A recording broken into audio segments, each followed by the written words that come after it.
pero creo que lo último que vimos, estamos viendo la pena de daño, estamos viendo el infierno.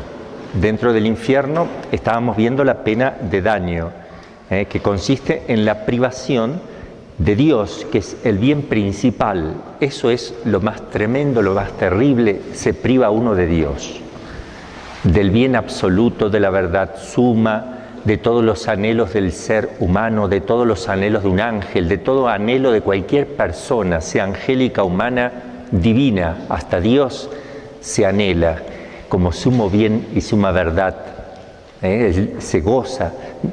El gozo es algo sustancial en Dios. Él es eso, es gozo. Es gozo porque es verdad y es bondad.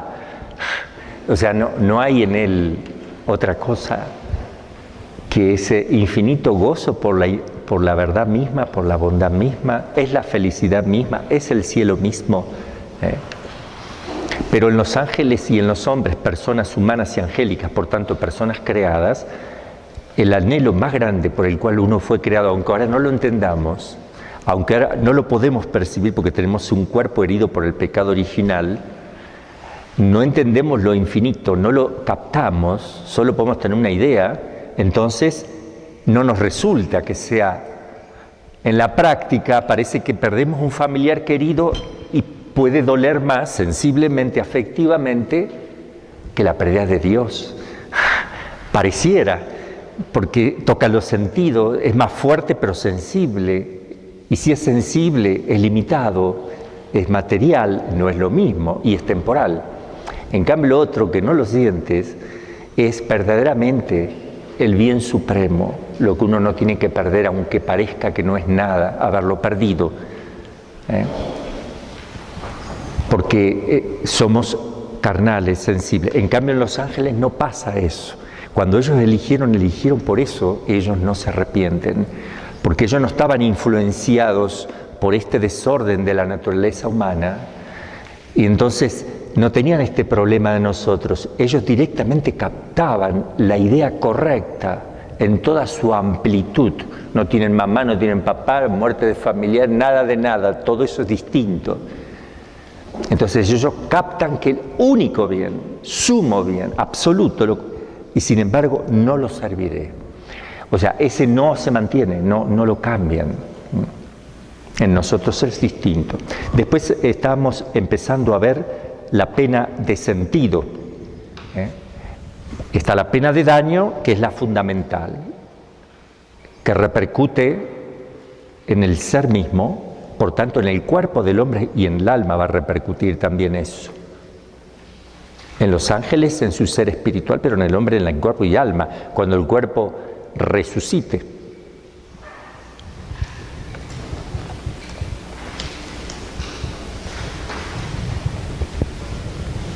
En ellos no se dice de los que van a resucitar que están condenados, es el cuerpo resucitado, no glorificado, resucitado. Glorificar el cuerpo es por la gloria del alma que va a tener en el cielo, que redunda en la gloria del cuerpo.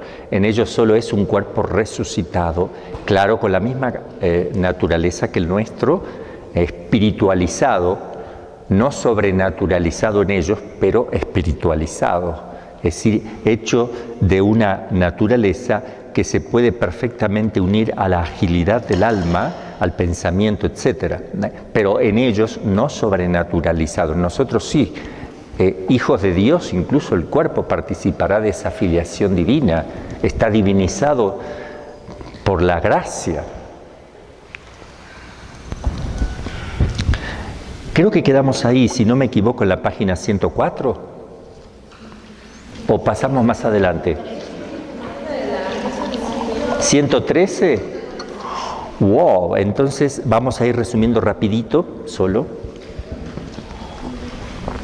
Yo dejé mi papel ahí, me lo olvidé de sacar entonces, y es más adelante. 113, ok. Vamos a seguir resumiendo rapidito. Veíamos el fundamento de la pena de sentido, el sentido, acuérdense, con el sentido con que se ofende a Dios, hacia ahora me acuerdo que le hemos hablado, ¿verdad? Con ese sentido se tiene que pagar y de ese modo, eso es justicia. De hecho, ya lo vamos a ver de vuelta resumidamente, solo los titulitos, van a ver cómo Sor Faustina habla en su visión de que cada uno con el sentido con que ha ofendido es el sentido que ahora padece. El goloso padecerá hambre tremenda, o sea, todo lo contrario, porque eso es justicia. El tema acá es la justicia que se aplica. En cambio, los que se salvan, se aplica la misericordia.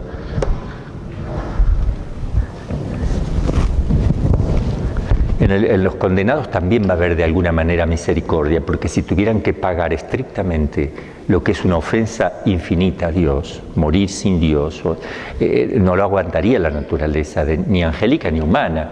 Por tanto, vamos a ver cómo también Dios tiene misericordia, porque lo dice también la Escritura. Tiene misericordia con ellos, porque no les da todo el rigor que deberían tener. No obstante, todo esto que estamos hablando, que parece una mínima sombra de lo que deberían, es tremendo, ¿no? Vimos la Sagrada Escritura que afirma también la presencia de un fuego, ya dijimos, de un fuego, por tanto hay purificación material del cuerpo, pero también es un fuego que toca el cuerpo glorificado, y si toca un cuerpo glorificado tiene que tocar también el alma y por tanto al ángel. Ese fuego es un fuego de naturaleza distinta, pero es material y que toca lo espiritual. Yo creo que analógicamente hablando ese fuego es como el cuerpo glorificado, de la misma naturaleza que ese cuerpo glorificado, que va a ser una materia distinta a la que conocemos nosotros, por el cual puede tener un dominio muy total sobre la materia que sí conocemos. Entonces el fuego tendría que ser de esa naturaleza para que sea compatible y que a su vez, como el cuerpo está espiritualizado, toca el alma al tocar el cuerpo y toca los espíritus que están condenados. Pero es un fuego en el sentido estricto de la palabra, aunque de naturaleza distinta de la que nosotros conocemos. Acá habla el magisterio, la razón teológica, que la hemos visto.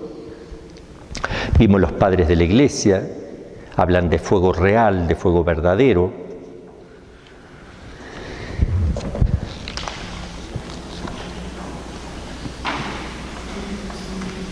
Bueno, entonces hay un fuego que es para todos.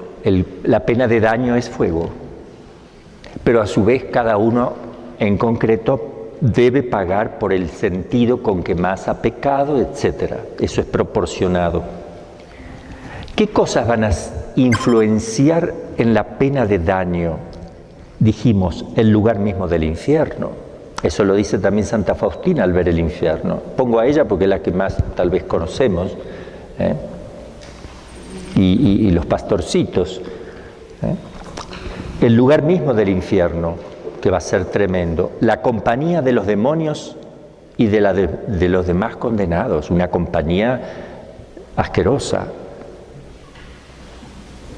Uno tiene miedo que se le aparezca el demonio, ¿verdad?, en la habitación. Ni quiere ver lo que va a ver en el rostro.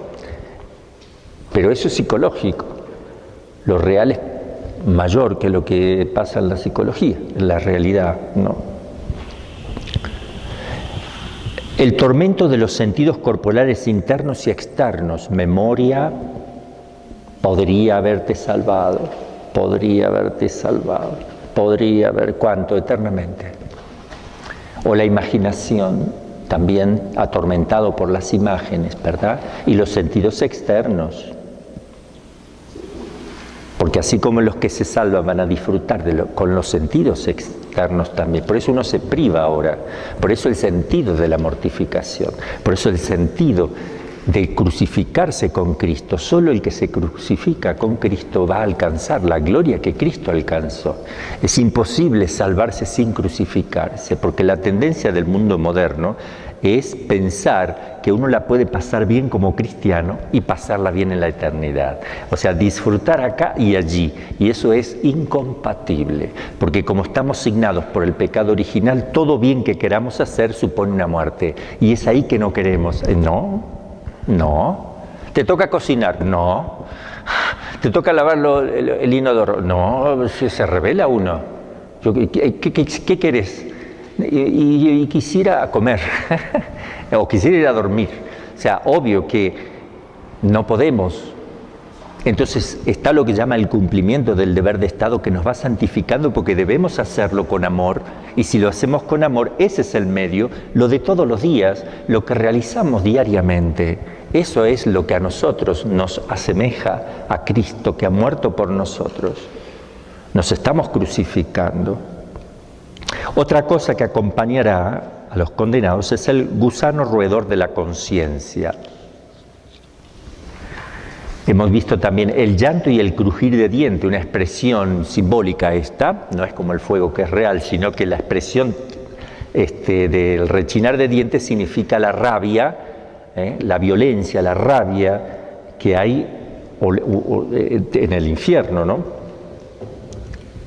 Y las tinieblas exteriores que van a invadir, unas tinieblas oscuras que a pesar de todo se ven los demonios entre sí, como nos enseña también tanto la Fátima como Santa Faustina, que son nuestros santos que hemos adoptado. Y la eternidad de las penas del infierno concluye con todas estas cosas, saber que es eterno. Eterno significa, nosotros ahora no tenemos la experiencia de saber lo que es eterno. Si a uno le dicen, a ver, ¿te duele la muela? Ya te atiendo. Te voy a dar un calmante, ya estoy, espérame eternamente y ya te doy el calmante. O sea, eternamente, ¿qué será? ¿Mucho tiempo? No te lo voy a dar nunca.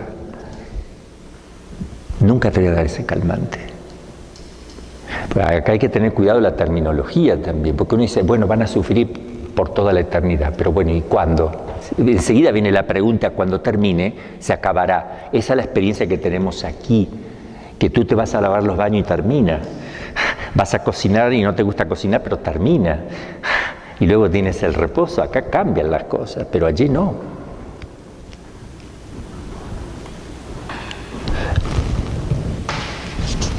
Bien, entonces,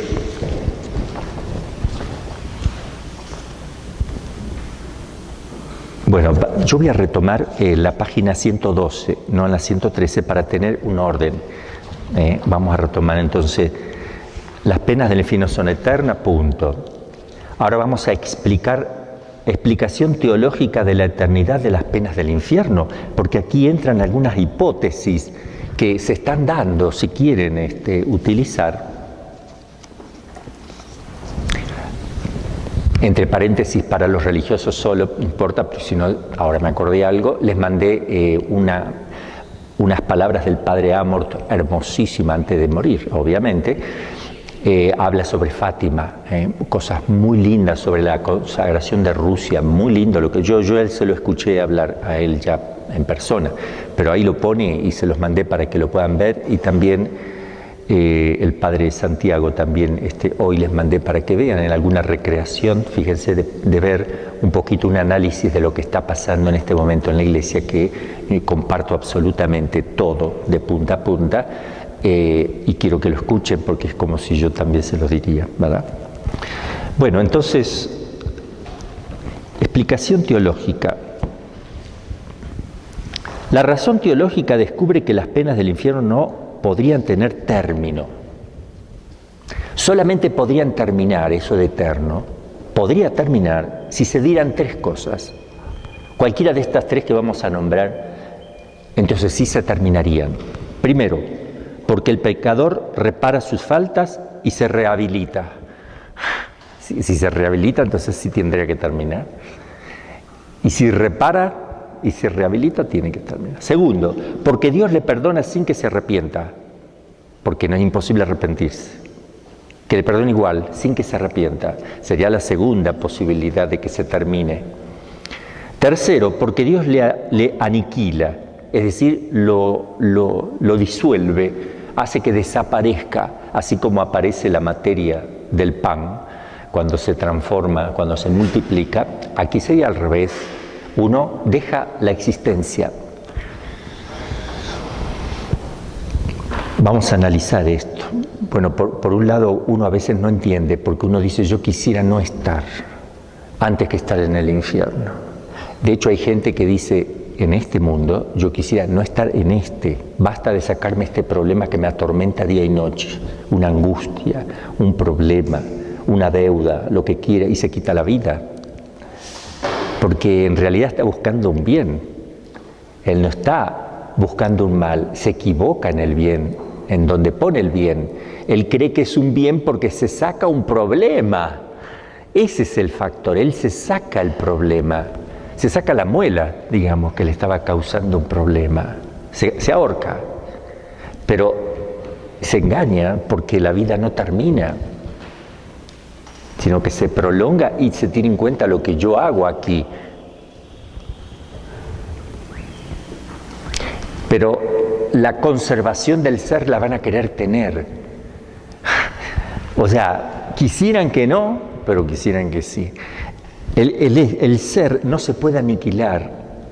Lo que tiene existencia espiritual, como el alma, podría aniquilarse otra cosa, pero de hecho sabemos que la materia se transforma, eso lo dice la física, que ve que se va transformando en una cosa, en otra, todavía no se ha demostrado la aniquilación de algo, porque tampoco se puede demostrar cómo aparece. Porque si se puede demostrar que se aniquila, es lo mismo que si apareciera.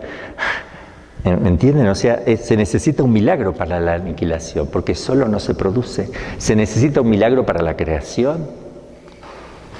A ver, que este vaso se aniquile y desaparece. Eso no, nada, ni una partícula está demostrada que ha sido aniquilada. Ha sido desaparecida, sí, porque aparece de otra forma, de otro modo, en una energía, en lo que sea, se transforma. La materia prima, forma sustancial, acuérdense de los que vieron filosofía, la forma va cambiando, la materia no. Materia prima no cambia, aunque la materia prima no es nada si no tiene la forma. Pero aniquilar a quien fue creado para la eternidad, hay una contradicción de Dios. Ellos mismos saben, los condenados, los demonios y las almas, ellos mismos saben que la aniquilación sería algo que de alguna manera lo desean, pero por otro lado saben que eso es algo mejor, el existir, que el ser aniquilado, aunque hay una contradicción en ellos. Ahora, los que van a estar en el cielo contemplando semejantes cosas, se van a dar cuenta de la bondad de Dios que los conserva, la sabiduría y la no contradicción de Dios, porque ellos fueron creados libremente para amar y no amaron. No es Dios que ahora Dios tiene la culpa. Y verán cómo Dios ha sido solícito de millones de maneras para que se salve el alma y no se ha escuchado. Entonces vamos a ver estos 3 puntos. Cualquiera de estas 3 afirmaciones sería herética y absurda, las que hemos dicho, ¿no? Pero vamos a demostrar. Primera hipótesis, el arrepentimiento y rehabilitación del pecador condenado. ¿Por qué no es posible? Esto está condenado primero por la Iglesia, en el magisterio de la Iglesia. Ahí tenemos Denzinger 2:11. Pero además, si queremos encontrar razones, porque contradice el dogma de la eternidad de las penas del infierno. Entonces, si no vas a estar eternamente, ¿cómo compaginas que el infierno es eterno, como lo enseña el dogma de la Iglesia?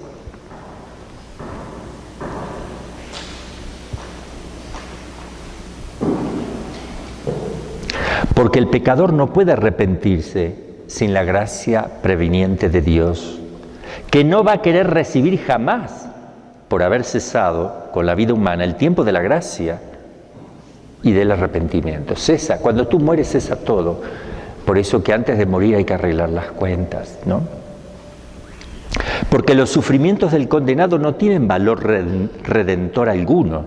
Todo lo que está sufriendo no le sirve para remediar, porque es un castigo justo, no tiene mérito en sufrir. Y no lo va a ofrecer, no lo va a querer ofrecer. Y si lo ofreciera no tiene sentido, ya pasó el tiempo de la prueba. Porque el pecador en el infierno está tan obstinado en su maldad, que rechazarían el acto, la gracia del arrepentimiento, si Dios se la ofreciera misericordiosamente. Pero Dios no tira perlas a los cerdos ni margaritas, porque los cerdos la pisotean y se vuelcan contra Él. Eso lo enseña Jesús. No echéis perlas a los puercos ni margaritas, porque no sea cosa que pisoteándolas se vuelquen contra usted, porque la desprecian, porque no la saben valorar.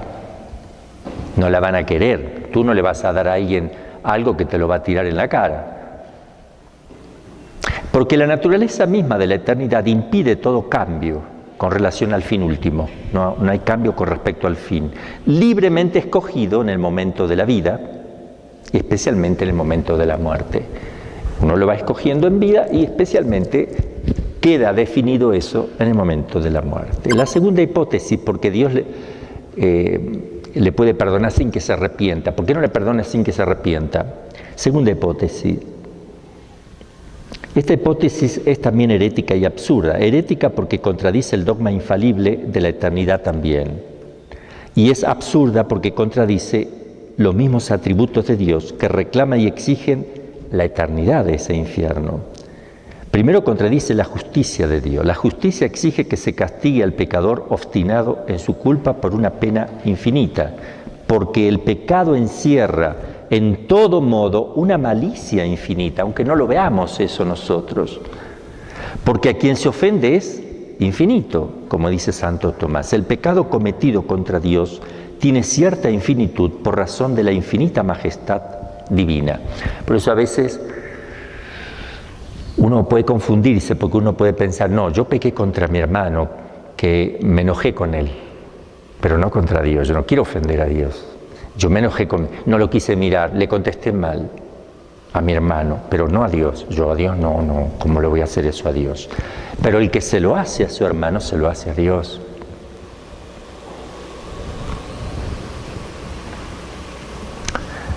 Y toca lo infinito.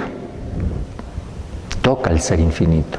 Si lo ofendes levemente a tu hermano, levemente tocarás a Dios, que es infinito.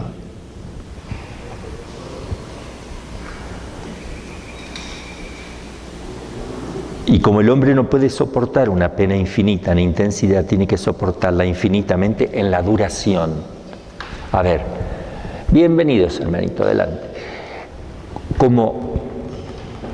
¿Me entendieron esto que es muy importante?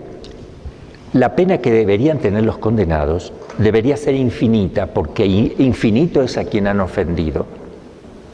Pero si pagaran infinitamente en intensidad, no aguanta ninguna criatura. Entonces, ¿cómo lo pagan? No en intensidad, sino, ¿cómo? En el tiempo.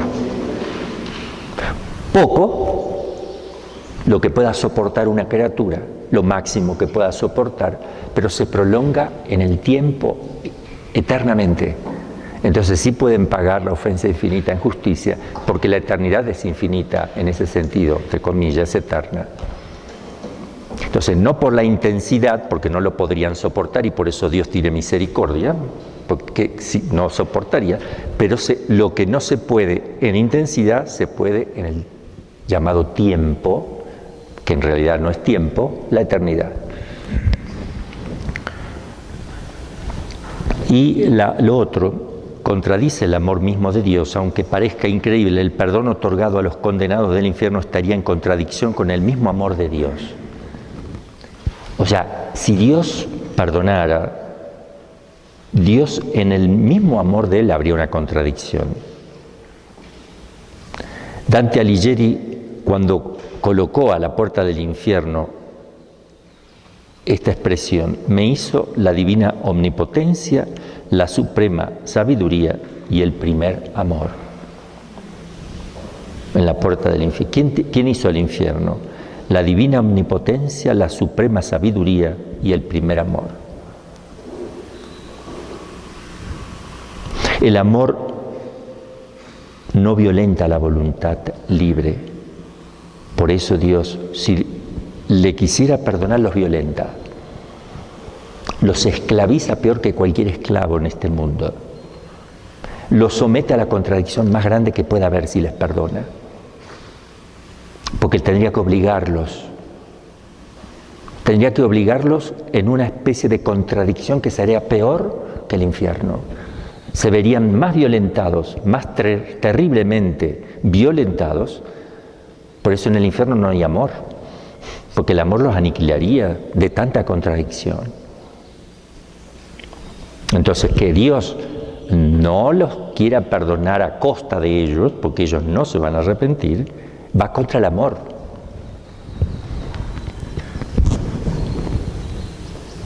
Acercarlo a sí mismo sería peor que el infierno y ontológica y teológicamente imposible.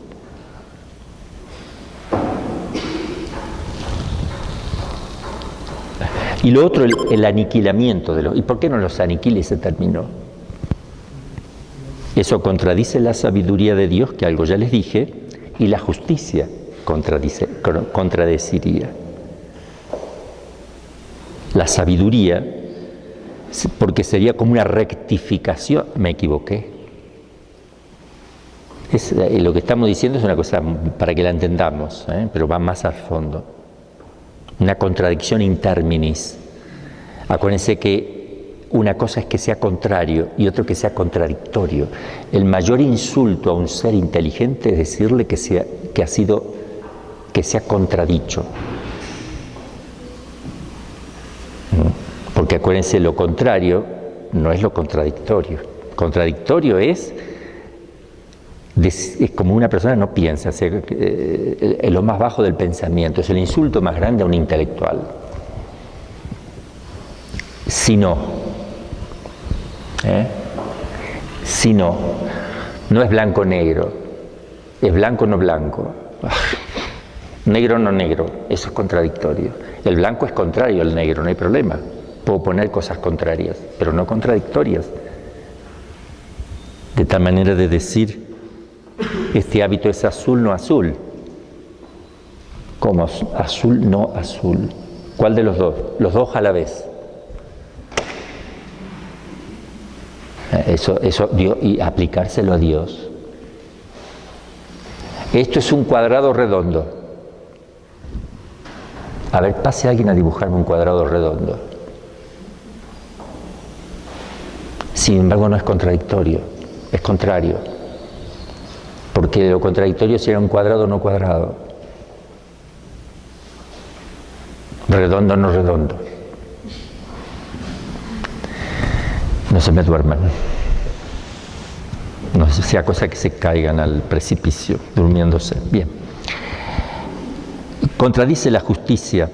En el orden metafísico, es mejor existir que no existir. Aunque sea sufriendo, objetivamente, no subjetivamente. Subjetivamente no, pero objetivamente sí.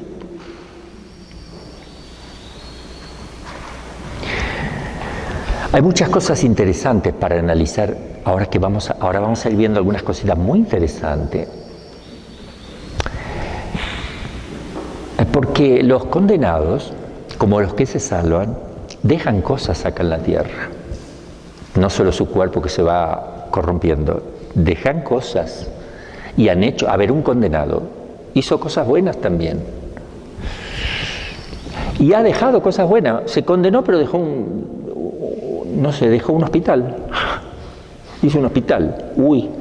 Y gracias a eso, mucha gente puede encontrar alivio.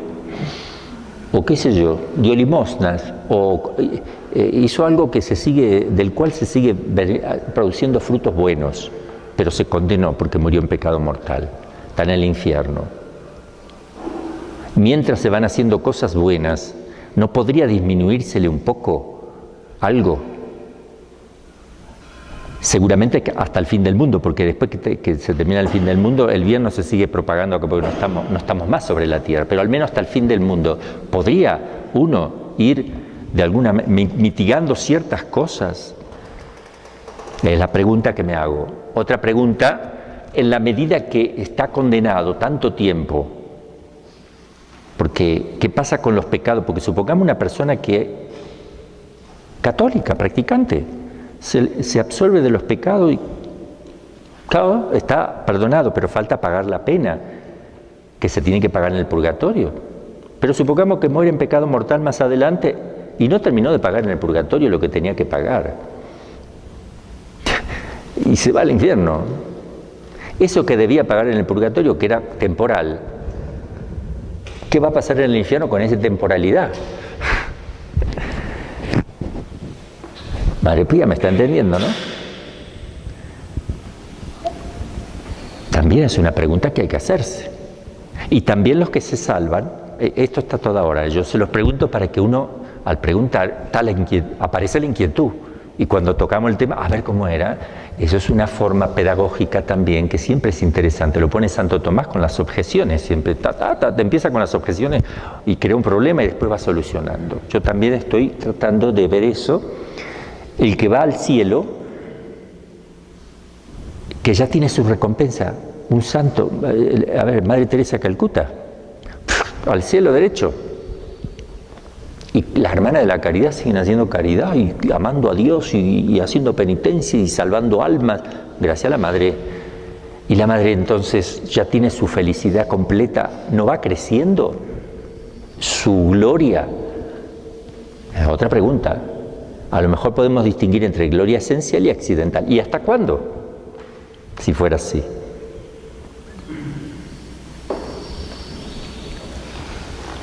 Por eso yo escribí un libro, al menos uno, para morir tranquilo. Pero no sé si va a ser porque se me vaya disminuyendo si voy abajo o se vaya aumentando si voy para arriba. Bueno, pero es importante hacer el bien. Salvar un alma es salvar la propia, decía un santo. Creo que San Alfonso lo decía, ¿verdad? Si tú salvas un alma, salvas la propia.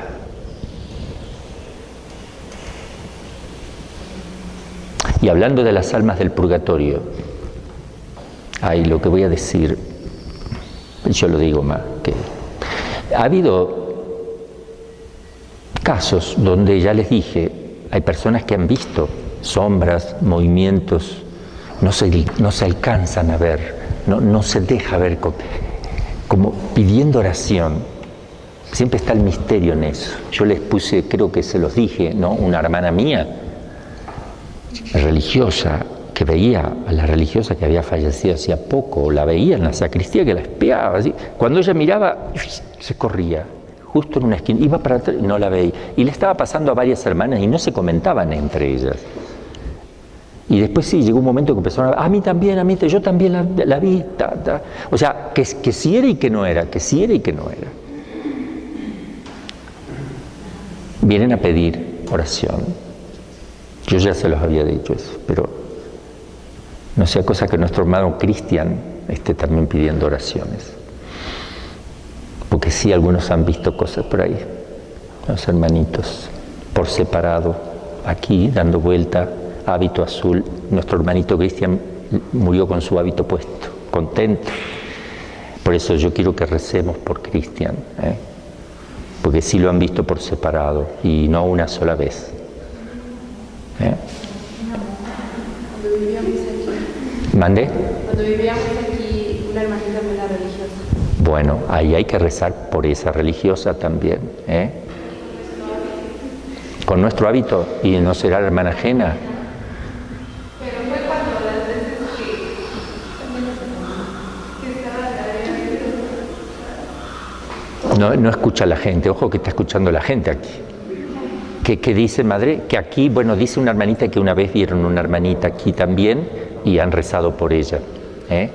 Eso también, digo para que no se asusten, esas cosas suelen darse. Se los digo porque yo conozco, como a uno es sacerdote, le vienen a contar más seguido, pero esas cosas suelen pasar porque Dios es muy bueno, más de lo que uno cree. Cuando hablamos del infierno no veamos a Dios malo, Dios es muy bueno.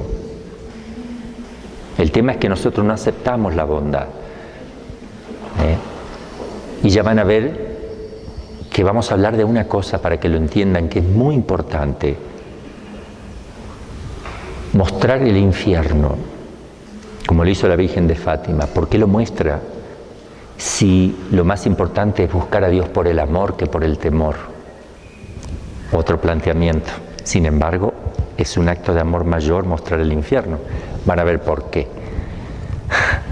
Es mucho mayor que decir, amen a Dios, que Dios les ama infinitamente. Mostrar el infierno es más. Y toca a más gente y convierte más. Según las circunstancias históricas y según el hombre que está herido por el pecado original, que más le va el rigor que la bondad. Ya van a ver ahí algunas cositas interesantes, unas reflexiones, porque uno dice, ahora entiendo. Entonces, asustarme, meditar sobre el infierno, lo que hace San Ignacio de la contemplación, meterme y escuchar hasta los sonidos y olfatear el olor pútrido del lugar, etc. Todo eso es bueno.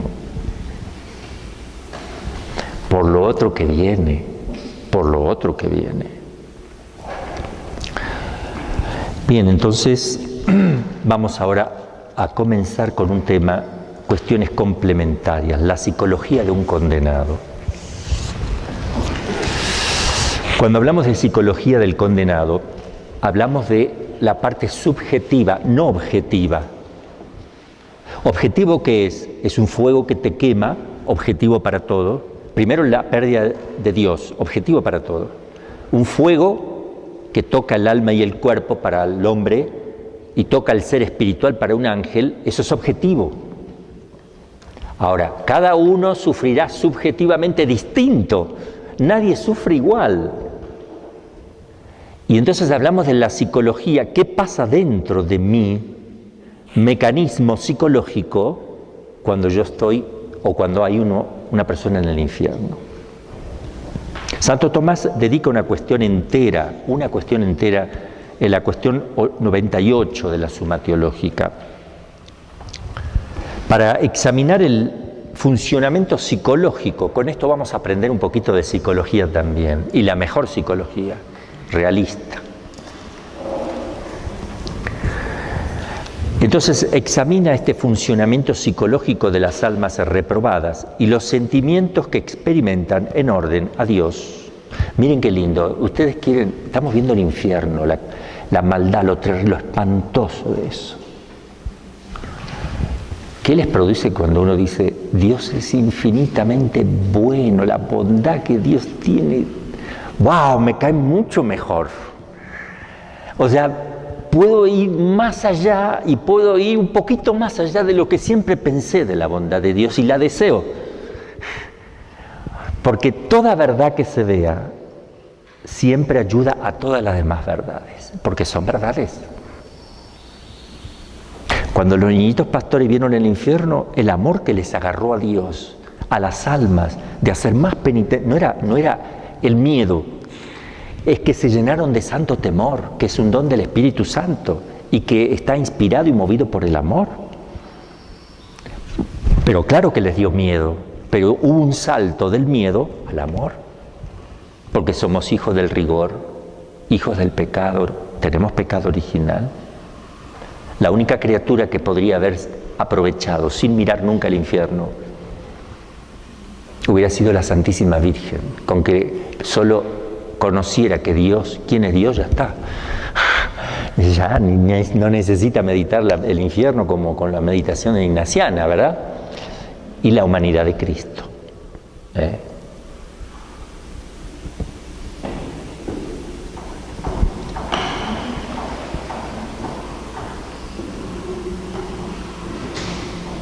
Con lo que ustedes vean qué duro y qué fuerte fue el pecado de Adán y Eva.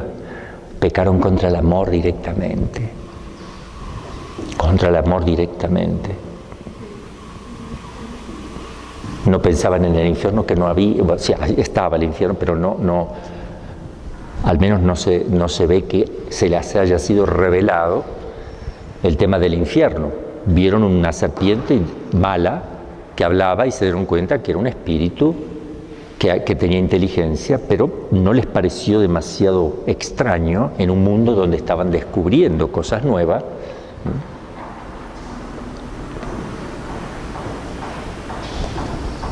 Bueno,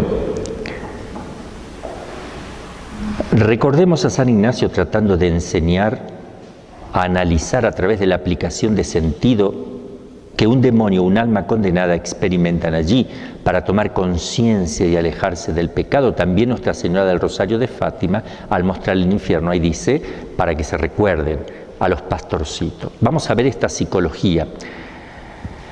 Vamos a ver qué pasa en el entendimiento, qué ideas van a circular. ¿Qué pasa en el entendimiento? No solo con las ideas del entendimiento, sino que en el ser humano también entra la imaginación y la memoria aquí, como conocimiento sensitivo, no solo como conocimiento intelectual. Y luego vamos a ver qué pasa por la voluntad o los apetitos. La voluntad en el orden espiritual, el querer más profundo y el apetito sensible también. En el entendimiento se pueden usar de la ciencia adquirida en este mundo. También vamos a ver si el que está en el infierno puede usar lo que conoció y adquirió como ciencia en este mundo, si lo va a poder seguir usando, porque si yo conozco quién es Dios, si yo experimento qué se siente, cómo se siente el amor de Dios también, por ejemplo, yo puedo tener una experiencia de amor de Dios, cosa que en el infierno si yo me condeno no la voy a tener jamás. Pero yo me puedo ir con esa idea de lo que eso fue, sí o no. Pues si yo pudiera y me viene a la memoria lo que fue eso, tremendo. Eso lo vamos a plantear, acá lo plantea Santo Tomás. Obvio que sí, ¿no? Pero vamos a dar un argumento teológico y uno filosófico. Después vamos a ver en el entendimiento si los condenados piensan en Dios. Sí o no, y si piensan, ¿qué piensan? ¿Qué pueden pensar de Él? Se lo plantea Santo Tomás. Mire, Santo Tomás, wow. Otro tema de la inteligencia, si ven la gloria de los bienaventurados, si pueden con el entendimiento captar el bien de los que se han salvado, más que verlo con la vista, ¿no? O también si les es revelada, podríamos añadir, si les es revelado a ellos, cuánto aman a Dios allá. En cuanto a la voluntad, en sí misma primero, si la voluntad de los condenados es mala por sí misma, o pueden ellos hacer algo menos malo, que sería bueno. Porque tienen libertad, Ellos, por ejemplo, los demonios tienen libertad de seguir haciendo el mal o no. Y hay de aquellos que sigan haciéndolo, porque se les aumenta la pena, que ellos saben. Por eso no quieren salir de los posesos, porque inmediatamente la pena se les va aplicando. Y mucho más en el juicio, porque mientras ellos vivan y sigan haciendo mal, hasta el fin del mundo también para ellos, pueden seguir creciendo en maldad. O evitar maldad. Si evitan maldad, ¿es un bien?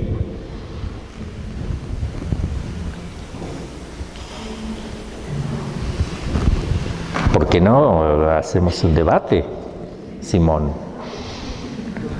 ¿Hacer menos mal es hacer bien? Matar un niño, hacer un solo aborto y hacer 3. El que hace solo uno, ¿hizo una maldad mayor que el que hizo 3? Entonces hizo un bien menor. Hizo un bien porque no mató a otros 2. No mató a otros 2. ¿Cómo no hizo un bien? Lo menos malo no es un bien. Bueno, siempre es malo. Bien, todo esto lo digo por la gente que nos sigue, por ustedes también y por mí también. Siempre es malo. El menos mal siempre es mal. Entonces el castigo, porque todo tiene su castigo, será menor, pero siempre será un daño para ti. No te van a recompensar el menos mal. A no ser que te arrepientas. En esta vida, sino en la otra. Entonces, en sí mismo, si su voluntad es mala, si son malos, si quedaron hechos malos, digamos que no pueden hacer nada que sea un bien. Por ejemplo, Un demonio clavarle, por decir así, cosas muy plásticas, el tridente más fuerte o menos fuerte, porque ellos van a atormentar a las almas, además de ser atormentados, porque ¿cómo es que atormentan? No pueden no atormentar, porque al ser ellos atormentados, necesariamente atormentan a todos los que están al lado. Ustedes vieron que una persona que está, muy nerviosa, pone nervioso al que está al lado, o influye el ser de uno. Una persona apacible, tranquila, produce alegría y bienestar. Entonces, también los condenados, ellos no pueden no influir haciendo daño en todos los demás. Otra cuestión de la voluntad, si se arrepienten de sus pecados. Una cosa es el remordimiento de los pecados, otro es el arrepentimiento.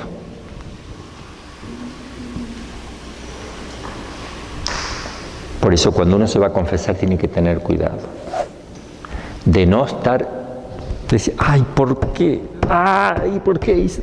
Tiene remordimiento, pero no necesariamente tiene arrepentimiento, porque a lo mejor está así porque él se ve que falló, como yo fallé. ¿Cómo voy a fallar yo prometí, ¿ya? Otra vez. Una cosa es el remordimiento, otra cosa es el arrepentimiento. El arrepentimiento supone una gracia, si no, no lo puedes tener. Y es la compunción del corazón, o lo que se llama la penitencia interna. Pero el remordimiento nunca es bueno. Vivir con remordimiento, eso no hace bien. Nosotros tenemos que vivir en confianza, en abandono a Dios, en el perdón, en el arrepentimiento continuo, pero no en el remordimiento. Ahora, en el infierno, podemos preguntarnos si se arrepienten de sus pecados. Otra pregunta, si puede encontrar nuevas culpas. Si va aumentando.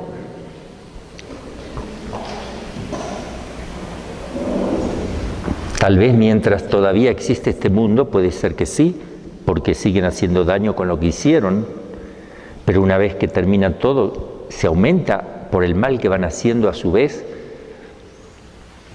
Esa es otra pregunta. Después vamos a ver con relación a Dios, si ellos odian a Dios. También podríamos plantearnos si pueden no odiar a Dios. Lo podemos poner de otra manera. Si en algún momento tienen una pausa en ese odio a Dios, o tiene que ser continua. El mal que hacen tiene que ser continuo, o puede haber una pausa diciendo, bueno, ya descansamos un poco antes de seguir haciendo el mal. Vamos a tomar un recreo. Otra pregunta, si quisieran no existir, psicológicamente hablando, ¿ellos quisieran no existir? Otra pregunta, con relación a los demás, si ellos quisieran que todos se condenen, o quisieran que no, porque ahí en un pasaje del Evangelio, Lázaro y el rico, donde parece que el que está en el seno, el que está condenado le dice al que está en el seno de Abraham, Lázaro, que se le aparezca a su pariente para que tampoco se condene. No se debe tomar ahí literal, porque se está enseñando, lo que se propone enseñar aquí Cristo es la imposibilidad de la comunicación de un lado al otro y de la imposibilidad de arrepentirse por asustarse, que eso no tiene nada que ver, que hay que creer, hablar, etcétera, porque si no, no puede establecerse un diálogo, y Jesús está poniendo un ejemplo de un diálogo. Entonces, obviamente, algunos dicen que no, que en realidad no se condenó, está en el purgatorio, porque como en el purgatorio hay amor, no quiere que el otro venga al purgatorio. Yo no soy partidario, eso es una interpretación moderna, pero los padres de la Iglesia siempre vieron el infierno como el lugar del condenado.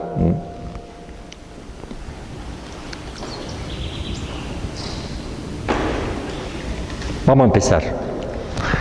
La primera conclusión. Los condenados recuerdan las cosas que conocieron en este mundo, pero únicamente como materia de tristeza, pero no de deleite. Sí recuerdan todo, pero todo les produce tristeza. Nada les produce agrado, porque todo les sirvió para mal, no supieron, todo es remordimiento allí, todo es remordimiento, no hay arrepentimiento.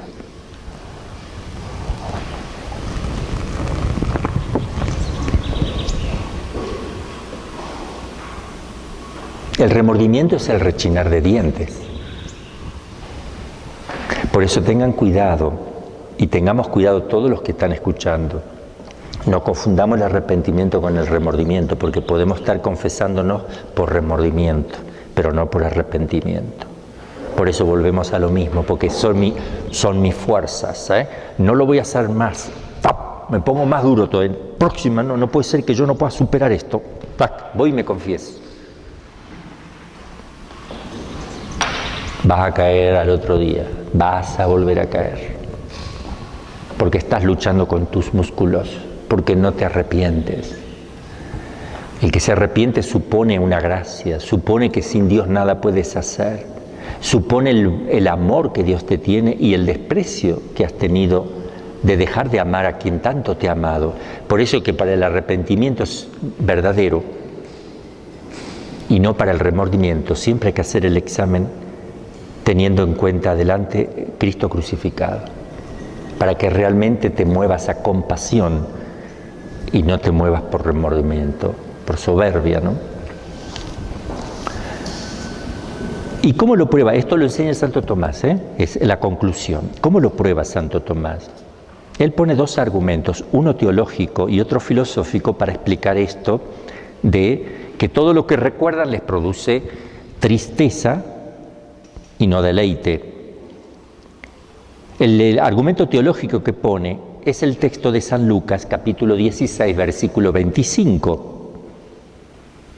en el que el patriarca Abraham le dice al rico Epulón, condenado en el infierno: hijo, acuérdate de que recibiste ya tus bienes en vida.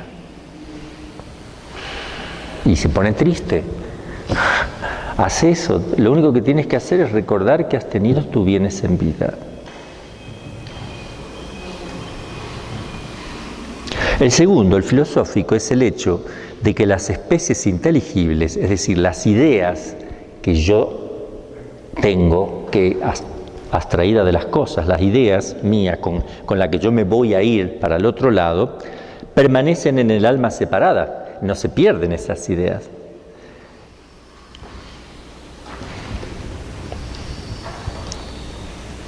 Pero sería en vano para los condenados si no pudieran usar de ellas. Luego pueden usarlas. Claro, se van con ellos.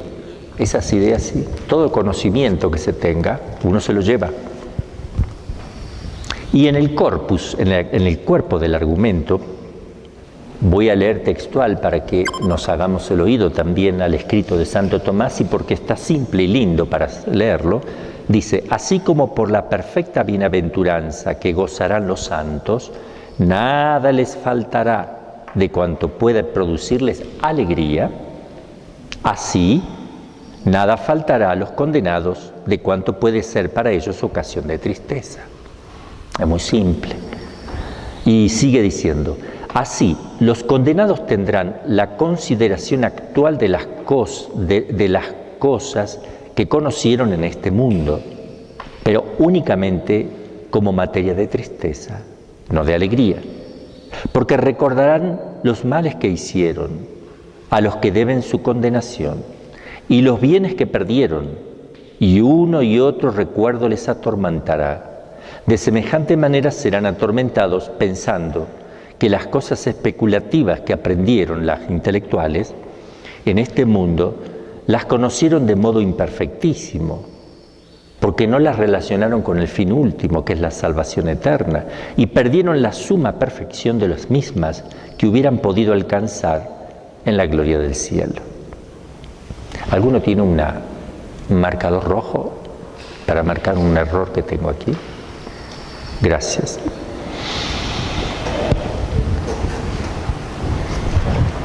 Gracias, Dios se lo pague. Yo voy corrigiendo los apuntes para que la gente que vaya a tener tenga todo ya corregidito. Por eso cuando empiecen a salir el curso, yo voy a solo publicar la mitad de los apuntes, porque la otra mitad tengo que corregirlo aún y no me gustaría que haya errores para los que van estudiando. Así que le voy a dar la mitad para que vayan estudiando a medida que vayan escuchando las pláticas. Luego mandaré la otra mitad.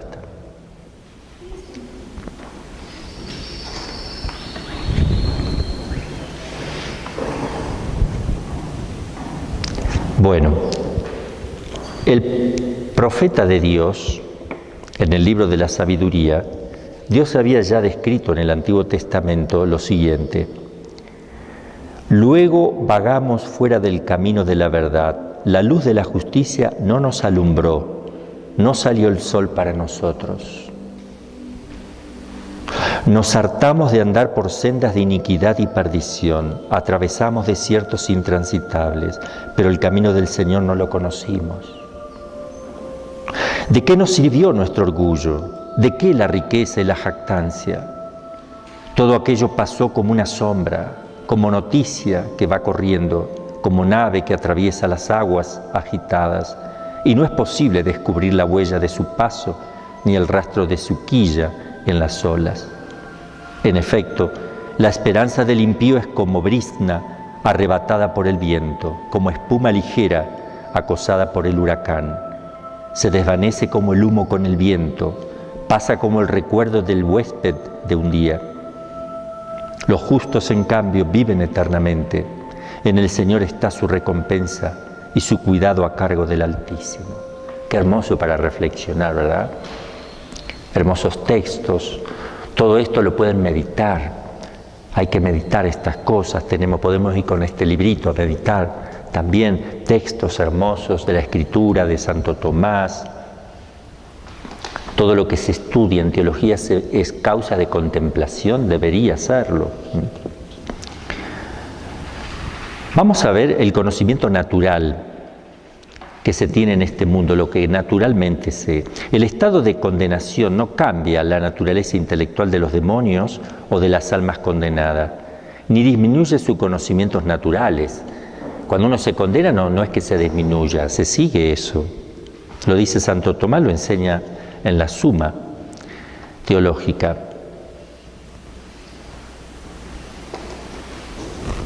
Es más, tienen mayor lucidez en el infierno que estando acá, porque aquí nosotros no tenemos la total claridad de las cosas, pero por la imperfección de nuestro cuerpo.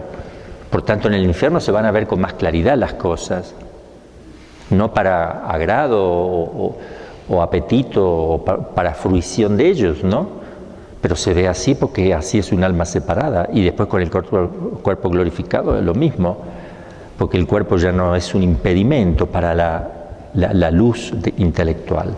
La inteligencia de los condenados conserva la luz natural y la ciencia natural especulativa adquirida en este mundo. Todo lo que aprendiste, si aprendiste a hacer un pastel, lo seguirás sabiendo, pero no te va a servir allá, ¿eh?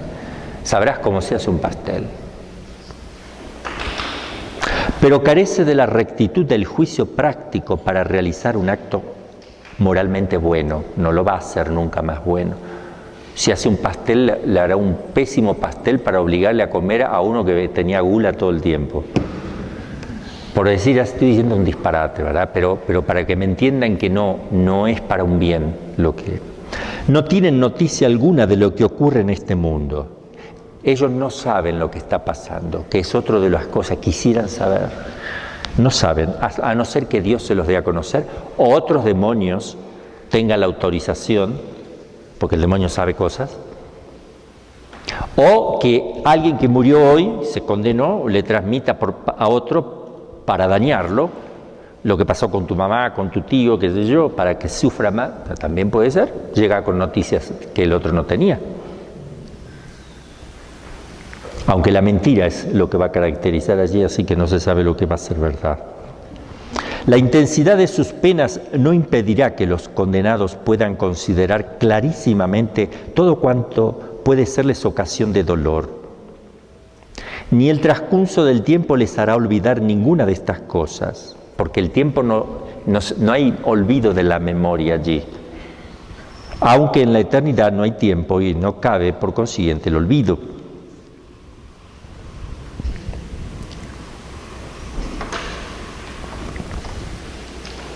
Los demonios tienen torpezas también. Eso uno lo ve como exorcista. Cometen errores. Son muy inteligentes, muy agudos, pero cometen algunos errores, por el cual uno descubre engaños. Si no, no podríamos. Pero el pecado los entorpece.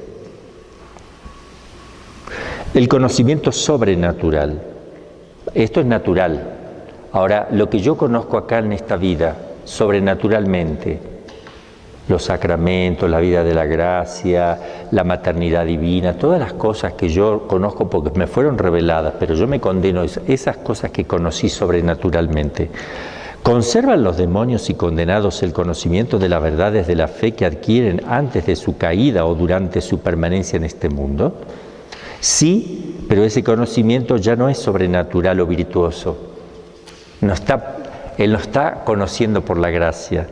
Es un recuerdo de lo que conoció, sino meramente natural y para su mayor tormento. Porque dice Santiago, capítulo 2, versículo 19, también los demonios creen y tiemblan. O sea, es creer, pero no es fe. Fe informada.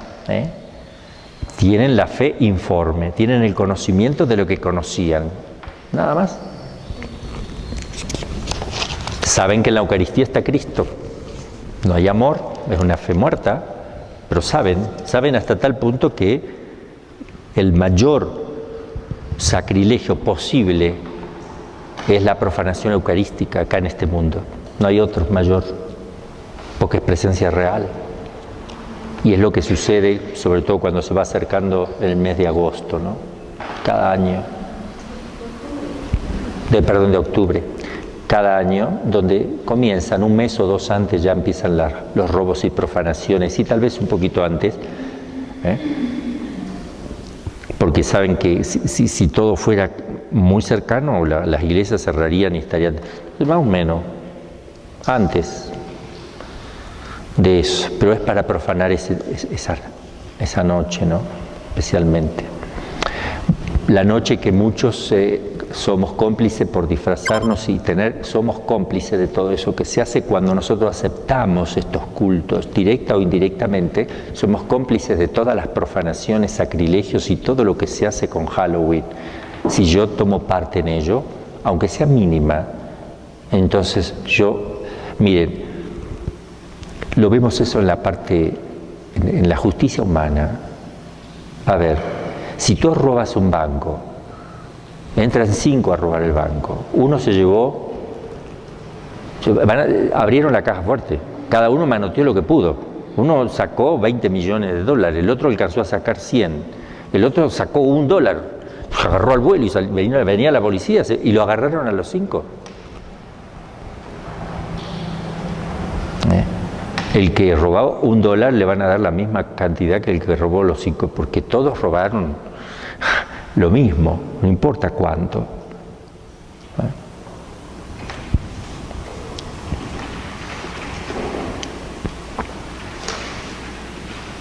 Otra conclusión. Los condenados piensan en Dios, pero únicamente en cuanto ese pensamiento puede producirles tristeza, porque no hay cosa que le pueda consolar a ellos. Dios puede ser considerado de dos modos: en sí mismo, o sea, en lo que le es propio, por ejemplo, en cuanto principio de donde procede toda bondad. Eso lo saben los demonios, que Él es el principio de toda bondad. En este sentido no pueden pensar en Él sin alegría. En este sentido no puede pensarse en Él sin alegría o deleite, porque lo que los condenados no piensan jamás en Dios de esta manera. No lo ven a Dios como el primer principio que produce alegría, etcétera, ¿no? En cuanto a algo que le es como accidental o en sus efectos tales como castigar, Dios es el que castiga. En este sentido, el pensamiento de Dios puede inducir a tristeza y de este modo es como los condenados piensan en Él. No lo piensan como el principio de la bondad de todas las, ¿no? Porque eso produce deleite, como el principio de la belleza tampoco, pero de la justicia, de que da a cada uno según lo que merece, etc. Pero eso le produce tristeza, lo ven bajo esa formalidad a Dios. Otra conclusión, los condenados ven, con la inteligencia, en cierto modo la gloria de los bienaventurados hasta el día del juicio. Pero van viendo, porque Dios se los muestra, porque de alguna manera eso es algo que, bueno, acá lo dice Santo Tomás así. Para probarlo, Santo Tomás se apoya en el texto de San Lucas, capítulo 16, versículo 23, donde dice que el rico Epulón vio desde el infierno al pobre Lázaro en el seno de Abraham. ¿Lo dejó ver el Señor? Sí, lo deja ver. Y escribe esto Santo Tomás. Los condenados antes del día del juicio, ven a los bienaventurados en la gloria, no porque conozcan cuál sea la gloria de que gozan, eso no lo pueden conocer, sino porque ven que están colocados en una gloria inestimable. Y esto les llena de turbación, como dice de los impíos el libro de la sabiduría. Al verlo, al justo, se turbarán con terrible espanto y quedarán fuera de sí ante lo inesperado de aquella salud. Pero después del día del juicio serán privados totalmente de la visión de los bienaventurados. Ni disminuirá por esto su pena, sino que más bien se aumentará, porque recordarán la gloria de los bienaventurados que vieron durante el juicio final o antes de él, y esto les causará gran tormento. Pero además se afligirán al ver que han sido reputados indignos incluso de ver la gloria de los santos, que los santos han merecido poseer. Por ejemplo, en el infierno se sabe, los demonios saben si alguien se fue al cielo, porque no está en el infierno primero. Y segundo, tal vez no sepan exactamente si están en el purgatorio o en el cielo, pero ven que se está muriendo, se murió y no lo tienen con él, obviamente, lo perdimos, ¿no? Y nunca los quieren para sí. Es distinto, lo quieren, pero no para sí. Y ese querer no es un querer, sí, es un querer, pero movido por el odio, no es amor.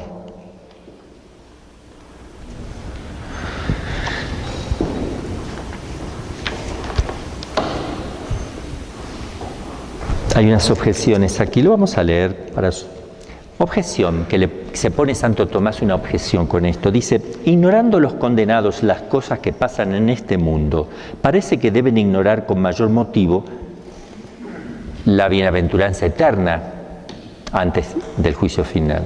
Respuesta, las cosas que pasan en esta vida no afligirán a los condenados tanto, si las vieran, como la visión de la gloria de los santos.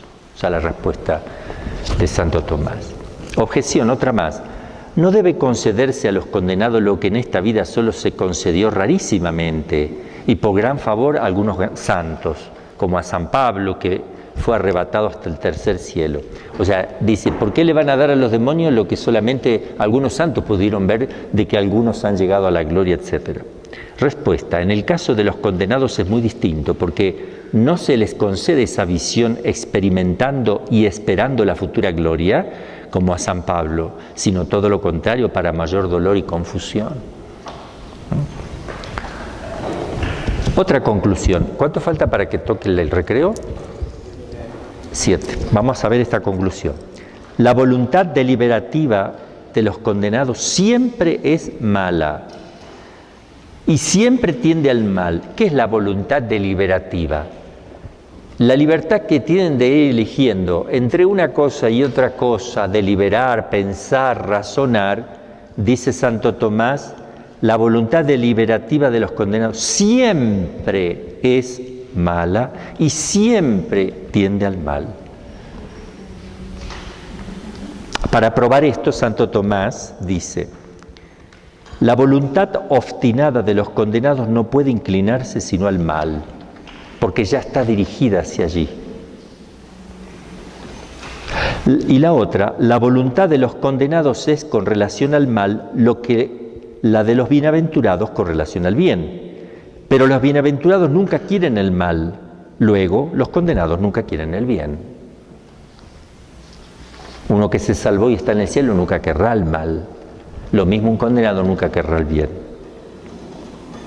Y acá está Santo Tomás, lo pongo aquí el corpus, que lo explica lo mismo con palabras muy simples. Santo Tomás tiene un modo muy simple de explicar las cosas. Lo van a leer ahí solito para que yo pueda ir avanzando un poquito más.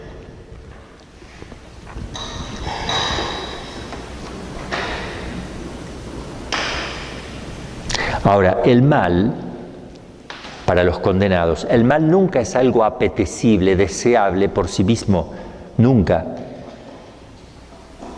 Pero la malicia de los condenados les hace buscar ese mal como si fuera un bien. Es como que se alimenta de lo que no le gusta. Es como comer algo espantoso. Ni siquiera pueden practicar los actos de virtud puramente natural o política que acaso practicaron en este mundo. A ver, un hombre que se condenó, pero era bondadoso con la gente, pero no con Dios. ¿Va a ser bondadoso con los condenados y odiar a Dios? No, no va a ser bondadoso con los condenados. No solo porque en la otra vida no existe ya la sociedad civil, sino porque, aunque la hubiera, esas virtudes naturales permanecerían atadas por la obstinación de la mente. Otra conclusión, tenemos tiempo para la quinta. Los condenados no se arrepienten en modo alguno de sus pecados en cuanto son ofensa de Dios. Como ofensa de Dios no, porque ellos quieren que Dios sea ofendido. Sino que permanecerán eternamente obstinados en su maldad. Se arrepienten solo porque es un daño para ellos. ¿Entienden? No porque es una ofensa a Dios. Por eso es remordimiento, no es arrepentimiento. Y Santo Tomás expone esto diciendo, de dos modos puede acontecer el arrepentimiento de algo. Ojo, él usa la palabra arrepentimiento y hay que ver cómo está traducido, ¿no? Pero no es arrepentimiento. Bueno, vamos a usar el arrepentimiento, a ver qué dice. De dos modos puede acontecer el arrepentimiento de algo. De por sí, per se o por sí mismo, o por alguna circunstancia accidental, per accident. Se arrepiente del pecado de por sí el que lo abomina precisamente porque es pecado y no otra cosa, y esto sería el verdadero arrepentimiento. Y se arrepiente no de por sí, sino solo indirectamente el que lo detesta, no porque sea pecado, sino por las circunstancias que lleva consigo, por ejemplo, por las penas con que se le castiga, y esto no sería propiamente arrepentimiento, no lo pone Santo Tomás, sino que sería propiamente remordimiento. Ahora bien, los malos no se arrepentirán nunca del pecado en el primer sentido, por el pecado mismo, porque permanece en ellos la voluntad de la malicia del pecado, pero se arrepentirán o tendrán remordimiento del segundo modo, per accident, en cuanto se afligen de la pena que sufren por el pecado, aunque sin renunciar a él nunca. Por tanto, no están arrepentidos, propiamente hablando. Así, ¿a qué se debe esa obstinación satánica en el mal? Santo Tomás lo explica poniendo dos razones, una de tipo psicológico o natural y otra de tipo teológico o sobrenatural. A ver, ¿por qué esa rabia que tienen? Vamos a ver teológicamente y psicológicamente estas cosas. Porque así lo exige la psicología del alma separada. Mientras permanecemos en esta vida, somos libres para elegir el bien o el mal, en esta vida. Poniendo nuestro último fin en Dios o en las criaturas. Pero en el momento de la muerte, el alma queda definitivamente fijada. Esto es muy importante, esta expresión, fijada, fosilizada. Hemos dicho ya lo hemos dicho, en el fin bueno o malo que ha elegido. Continúa siendo libre para escoger esta cosa o la otra dentro del fin bueno o malo que escogió libremente, pero no para cambiar o escoger otro fin distinto del que escogió. Luego, así como el mal es psicológicamente imposible en el bienaventurado, de igual forma es psicológicamente imposible el bien en el condenado. Por tanto, quedará el condenado eternamente obstinado en su maldad. La explicación filosófica de esta inmutabilidad en el fin previamente elegido hay que buscarla en la naturaleza misma del funcionamiento psicológico del alma separada. A ver, ¿cómo funciona la psicología? Hemos indicado ya que las almas separadas funcionan a la manera de los espíritus angélicos, porque está separada aún, no por razonamiento o discurso, sino por el golpe de vista. No pueden pasar de una idea a otra porque no tienen su cuerpo para hacer eso. Captan todo de una sola mirada. Por eso dice, sino por el golpe de vista de una naturaleza instantánea.